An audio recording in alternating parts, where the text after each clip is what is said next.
Good morning बाळको। आजना नवा video में આપણે પ્રેપોઝિશન શીખીશું। પ્રેપોઝિશનનો મતલબ થાય નામયોગી અવ્યય। એ શીખતા પહેલાં હું તમને થોડીક વાત કરીશ કે સાહેબે જે જીનિયસ ક્લાસીસના નામની યુટ્યુબ ચેનલ ચાલુ કરી છે તે તમે બધા સબસ્ક્રાઈબ કરી દીધી હશે, લાઇક પણ શેર પણ કરી હશે, બેલ આઇકોન પર દબાવ્યો છે।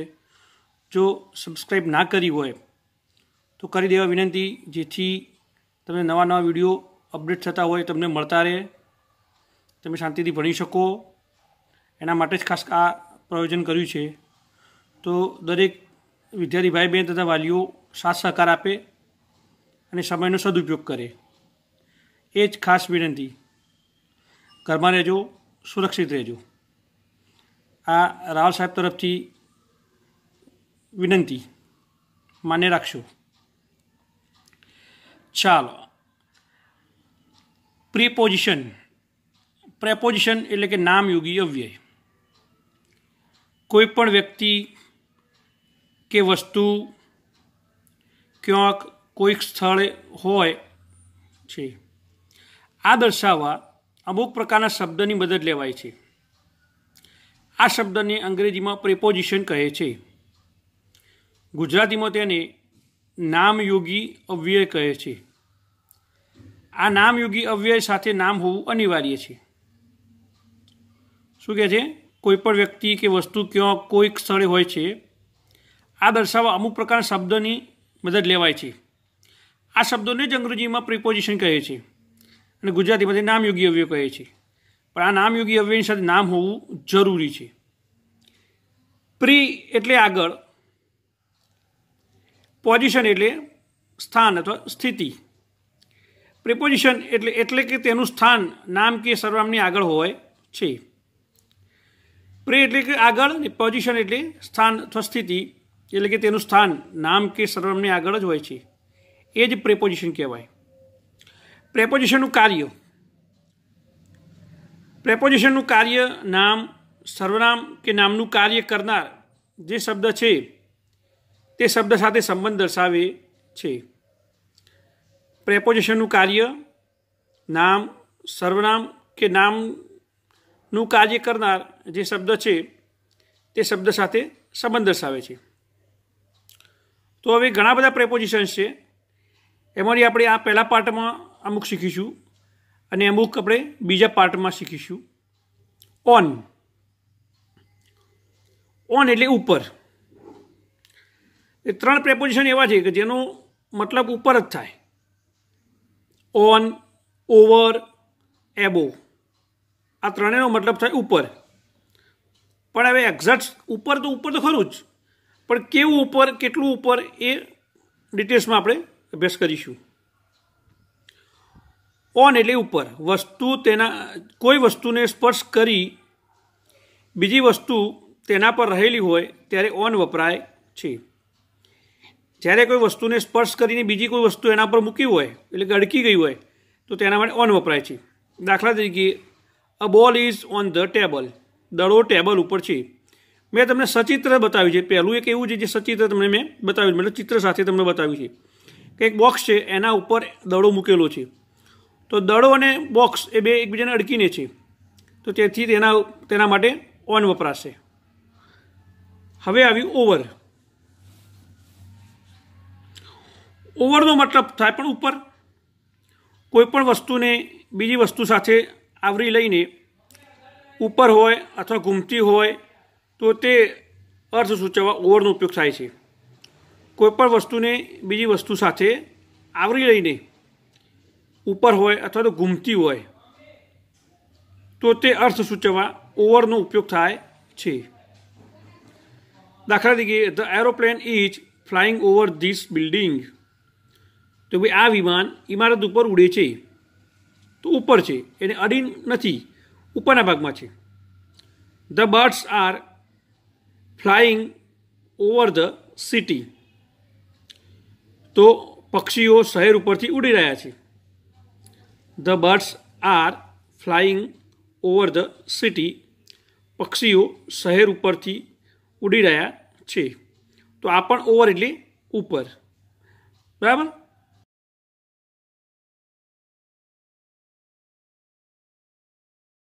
નમસ્કાર વિદ્યાર્થી મિત્રો અને વાલીઓ. આજે આપણી ચર્ચાને થોડીક આગળ લઈ જતા આજનો ટોપિક છે લોકડાઉન દરમિયાન મળેલા વેકેશનનો સદુપયોગ કેવી રીતે કરવો.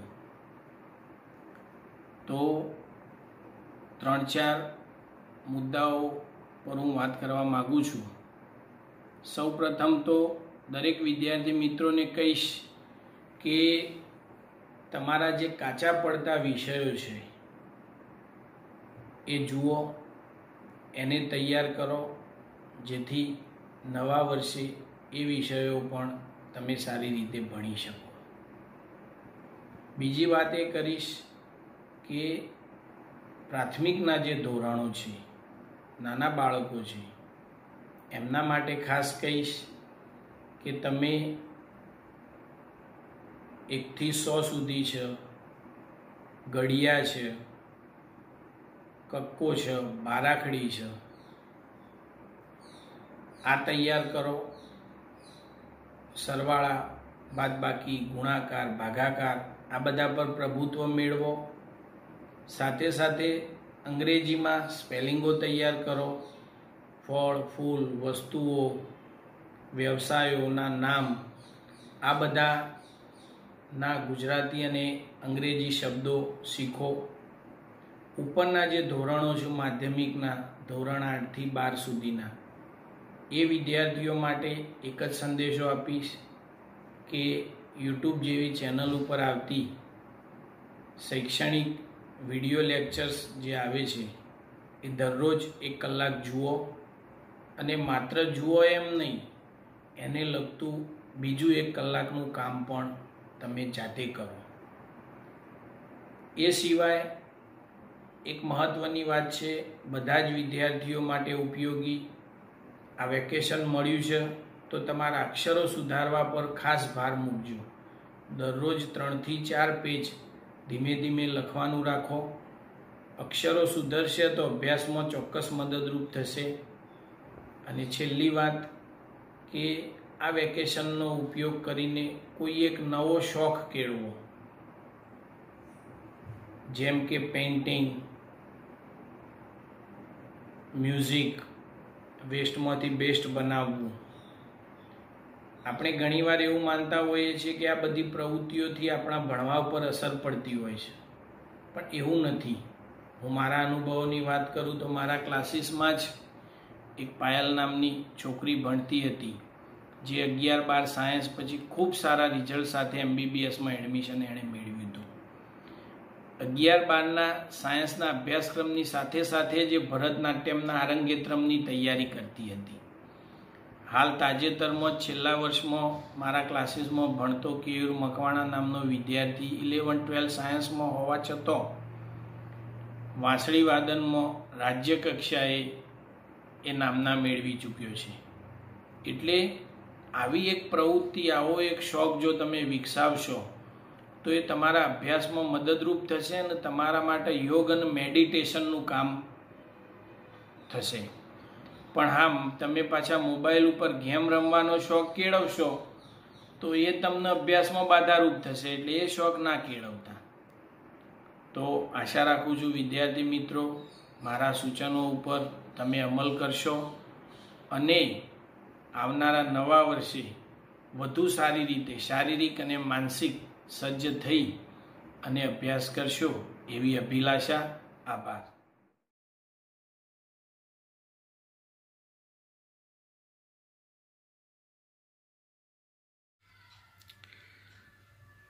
જેમ ઓન એટલે ઉપર, ઓવર એટલે ઉપર, એમ એબો એટલે પણ ઉપર જ થાય. ABOVE એબો એટલે ઉપર. જ્યારે કોઈ વસ્તુ બીજી કોઈ વસ્તુને આધારે લટકાવેલી કે ટીંગાડેલી અવસ્થામાં ઉપર રહેલી હોય ત્યારે એબો વપરાય છે. શું કહે છે સમજો. જ્યારે કોઈ વસ્તુ બીજી કોઈ વસ્તુને આધારે લટકાવેલી કે ટીંગાડેલી અવસ્થામાં ઉપર રહેલી હોય ત્યારે એબો વપરાય છે. દાખલા તરીકે, the fan is above my head. તો પંખો મારા માથા ઉપર છે. પંખો અડેલો નથી, ઉપર છે, ડિસ્ટન્સ છે પંખાને માથા ઉપરનું. પંખો લટકાવેલો હોય સીલિંગમાં, એટલે એને લટકાવેલી ટીંગાડેલી અવસ્થા કહી છે. The fan is above my head. પંખો મારા માથા ઉપર છે. હવે જેમ ઓન એટલે ઉપર, ઓવર એટલે ઉપર, એબો એટલે ઉપર, એમ અપ એટલે પણ ઉપર અથવા ઊંચે એવો મતલબ થાય છે. યુપી અપ એટલે ઉપર અથવા ઊંચે. કોઈ ઊંચાઈ દર્શાવવા કે કોઈ વસ્તુ કે વ્યક્તિ બીજી કોઈ વસ્તુને આધારે નીચેથી ઉપર તરફ ગતિ કરતી હોય ત્યારે અપ વપરાય છે.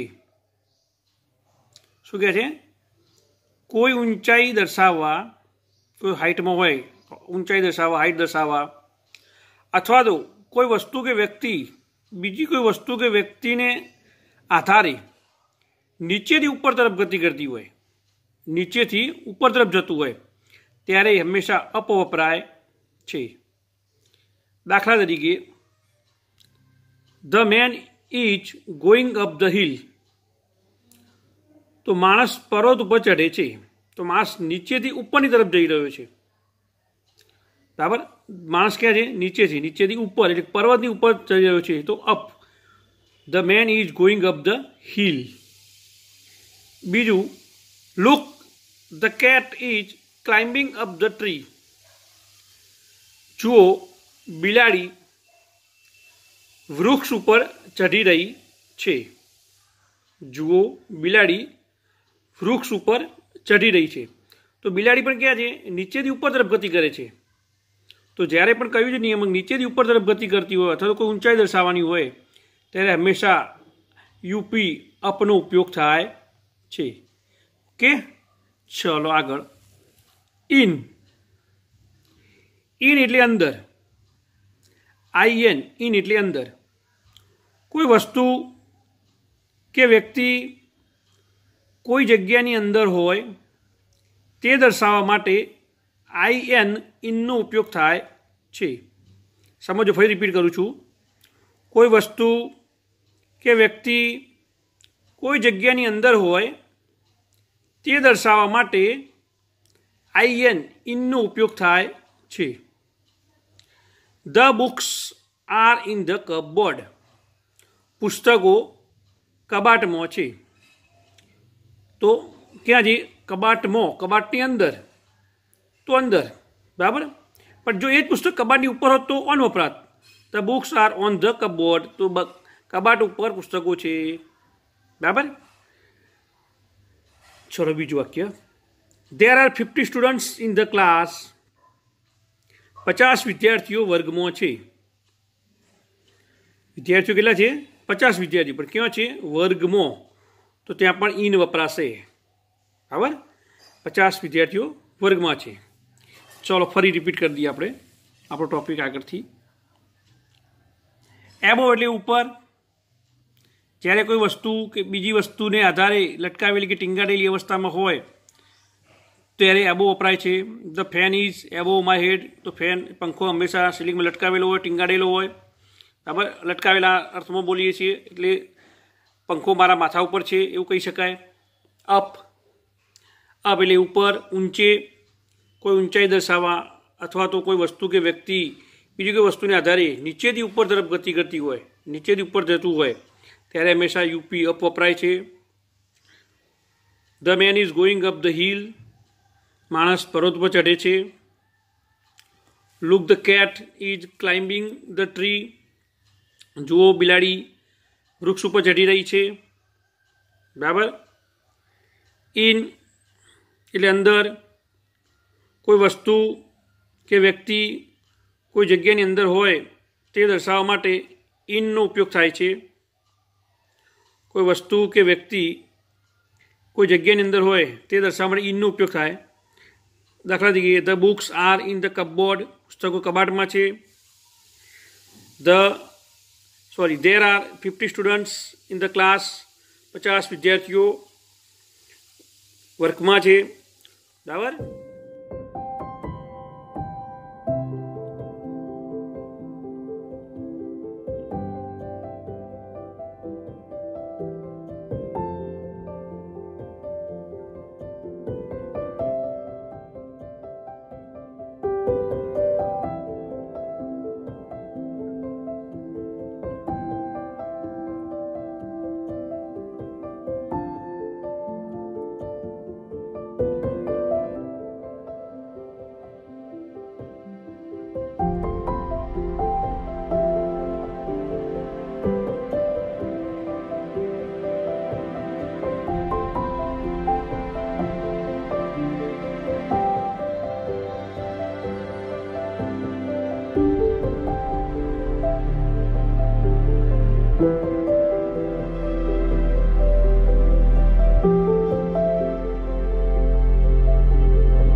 हवे आगळनो इनटू INTO इनटू एटले नी अंदर कोई गति दर्शावा इनटू INTO नो उपयोग थाय छे। ज्यारे कोई वस्तु के व्यक्ति बहार थी अंदर की तरफ गति करती हो त्यारे इनटू INTO इनटू वपराय छे। शू कहे बहार थी कोईपण वस्तु के व्यक्ति अंदर की तरफ गति करती हो बराबर तो इनटू वपराय। दाखला तरीके the boy is jumping into the river. The boy is jumping into the river. छोकरो नदी में कूदे छे। तो छोकरो बहार छे ते नदी अंदर प्रवेशे छे। बहार थी अंदर तरफ गति थाय छे। बहार थी अंदर तरफ गति थाय छे माटे त्यां इनटू वपरायुं छे के छोकरो नदी में कूदे छे। I put a pen into my pocket. मैं मारी पेन खिस्सा में मूकी। तो मारी पेन बहार थी तो बहार थी पेन ने अंदर तरफ गति करी। पेने बहार थी अंदर तरफ गति करी त्यां इनटू वपरायुं। I put a pen into my pocket तो कि मैं मारी पेन खिस्सा में मूकी। तो बहार थी अंदर तरफ गति थई त्यारे हमेशा इनटू वपरायुं। याद रखजो। हवे आगळ अंडर। अंडर एटले नीचे, हेठळ आ अर्थ थाय। कोई वस्तु के व्यक्ति बीजी कोई वस्तुनी नीचे मुक्त रीते रहेली होय त्यारे अंडर वपराय छे। समझ शू कहे छे? कोई वस्तु के व्यक्ति बीजी कोई वस्तुनी नीचे मुक्त रीते रहेली होय त्यारे अंडर वपराय छे। मुक्तनो मतलब थाय के शांतिथी हरी फरी शके, मूवमेंट करी शके, नहीं के बांधेली, नहीं के कचड़ायेली, दबायेली, नहीं अडीने उभेली, एवुं कंई ज नहीं। मुक्त हरी फरी शके एवुं। तो जोईए वाक्य ध children are playing under the tree. बाळको वृक्ष नीचे रमे छे। बाळकोने वृक्ष नीचे बांध्या नथी, दबावी नथी दीधा। ए मुक्त रीते हलन चलन करी शके छे, रमी शके, दौड़ी शके, कूदी शके, बराबर आव जाव करी शके छे। तो त्यां आगळ अंडर वपरायुं के भाई the children are playing under the tree. बाळको वृक्ष नीचे रमे छे। ए ज रीते there is a cat under the table. तो बिलाड़ी टेबल नीचे छे। तो बिलाड़ी पर मुक्त रीते हरी फरी शके छे, आवी जावी शके छे, कूदाकूद करी शके छे, अंदर आंटा मारी शके छे। तो टेबल नीचे दबायेली नथी, कचरायेली नथी, बराबर के टेबल एना पर पड्युं नथी, पण ए मुक्त रीते हरी फरी शके छे। तेथी त्यां अंडर वपरायुं के there is a cat under the table. बिलाड़ी टेबल नीचे छे, बराबर। તો આપણા નિયમ પ્રમાણે કે કોઈપણ વસ્તુ કે વ્યક્તિ મુક્ત રીતે કોઈપણ વસ્તુ કે વ્યક્તિની નીચે મુક્ત રીતે ફરી શકે ત્યારે અંડર વપરાય છે. હવે આવશે નિયર. નિયરનો મતલબ થાય નજીક, પાસે. જ્યારે કોઈ વસ્તુ કે વ્યક્તિ બીજી કોઈ વસ્તુ કે વ્યક્તિની નજીક કે પાસે રહેલી હોય ત્યારે હંમેશા નિયર શબ્દ વપરાય. શું વપરાય? નિયર શબ્દ. જ્યારે કોઈ વસ્તુ કે વ્યક્તિ બીજી કોઈ વસ્તુ કે વ્યક્તિની નજીક કે પાસે રહેલી હોય ત્યારે હંમેશા નિયર શબ્દ વપરાય છે. દાખલા તરીકે, આઈ am standing near the blackboard. હું કાળા પાટિયા પાસે ઊભો છું. તો મારા અને કાળા પાટિયા પાસે વધારે ડિસ્ટન્સ નથી, બિલકુલ નજીક છીએ અમે. જેવું કે એકબીજા અડીને ઊભા રહીએ એમ કહીએ તો પણ ચાલે, એટલું ડિસ્ટન્સ. તો આ પાસ પાસે ઊભા હોઈએ તો પાસ પાસે હોય ત્યારે નિયર શબ્દ વપરાય. હવે બીજું, ફેન્સી ઇઝ સિટિંગ નિયર નિધિ. તો ફેન્સી અને નિધિ બાજુમાં જ બેઠા છે, જ્યારે પણ જગ્યા નથી વચ્ચે. તો આપણે આ વખતે કહી શકાય કે ફેન્સી નિધિની પાસે બેઠી છે. Fancy is sitting near Nidhi. Fancy Nidhi પાસે બેઠી છે. હવે આપણે આનું ફરી પુનરાવર્તન કરીએ, જોઈ લઈએ. ઇનટુ તો મોની અંદર ગતિ દર્શાવવા. જ્યારે કોઈ વસ્તુ કે વ્યક્તિ બહારથી અંદરની તરફ ગતિ કરતી હોય ત્યારે ઇન્ટુ વપરાય છે. The boy is jumping into the river. છોકરો નદીમાં કૂદે છે. I put a pen into my pocket. મેં મારી પેન ખિસ્સા મૂકી છે. તો બહારથી બંને વાક્યમાં બહારથી અંદરની તરફ ગતિ થઈ એવું બતાવ્યું છે. બરાબર? તો બહારથી અંદર તરફ ગતિ કરવા માટે ઇન્ટુ. એ જ પ્રમાણે અંડર. અંડર એટલે નીચે અથવા હેઠળ. કોઈ વસ્તુ કે વ્યક્તિ બીજી કોઈ વસ્તુની નીચે મુક્ત રીતે રહેલી હોય ત્યારે અંડર વપરાય છે. શું કહે છે? કોઈ વ્યક્તિ કે વસ્તુ બીજી કોઈ વસ્તુ કે વ્યક્તિ નીચે મુક્ત રીતે રહી શકે ત્યારે અંડર વપરાય. તો the children are playing under the tree. બાળકો વૃક્ષ નીચે રમે છે. બીજું વાક્ય છે, there is a cat under the table. તો બિલાડી ટેબલ નીચે છે. તો બંને વાક્યોમાં બાળકો અને બિલાડી બંને એ વસ્તુની નીચે મુક્ત રીતે હરીફરી શકે છે, માટે તે આપણે અંડર વપરાયું છે. હવે આપણે જોઈએ નિયર. નિયર એટલે નજીક, પાસે. જ્યારે કોઈ વસ્તુ કે વ્યક્તિ બીજી કોઈ વસ્તુ કે વ્યક્તિની નજીક કે પાસે રહેલી હોય ત્યારે હંમેશા નિયર વપરાય. I am standing near the blackboard. હું કાળા પાટિયા પાસે ઊભો છું. Fancy is sitting near Nidhi. Fancy Nidhi પાસે બેઠી છે. તો આ બંને વાક્યમાં નજીકતાનો ભાવ દર્શાવ્યો છે, માટે ત્યાં હંમેશા નિયર વપરાશે. તો તમને પ્રિપોઝિશનમાં ખ્યાલ આવી ગયો છે. પાર્ટ 1માં આ 8 પ્રિપોઝિશન આપણે શીખ્યા. તમને રિપીટ કરી દો ફરીથી એવું હોય તો. ઓન, પહેલો ઓન શીખ્યા. પછી ઓવર શીખ્યા. પછી આપણે એબોવ શીખ્યા. અપ શીખ્યા. ઇન શીખ્યા. ઇનટુ શીખ્યા. અંડર શીખ્યા. નિયર શીખ્યા. હવે આપણે આગળના ભાગમાં બીજા જે પણ પ્રિપોઝિશન આવતા હશે તે શીખીશું.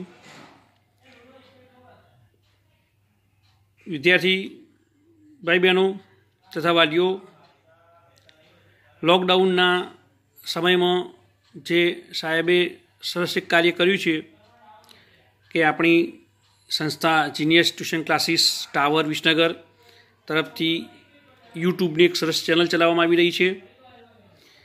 જે યુટ્યુબની ચેનલનું નામ છે જીનિયસ ક્લાસીસ. તો તેને સબસ્ક્રાઈબ કરજો, લાઈક કરજો, શેર કરજો, બેલ આઇકન દબાવજો. તમે તો કરજો જ, પણ તમે તમારા અડોશી પડોશી સગા સંબંધીઓને પણ કહેશો, જેથી અમને જુસ્સો મળે, અમને મોટિવેશન મળે, અમારા સ્ટાફને મોટિવેશન મળે તથા અમે આ કામ કરતા જ રહીએ. તમે અમને આ રીતે અમને પ્રોત્સાહન આપતા રહો. બસ એવી જ રાહુલ સાહેબ તરફથી વિનંતી. Bye bye.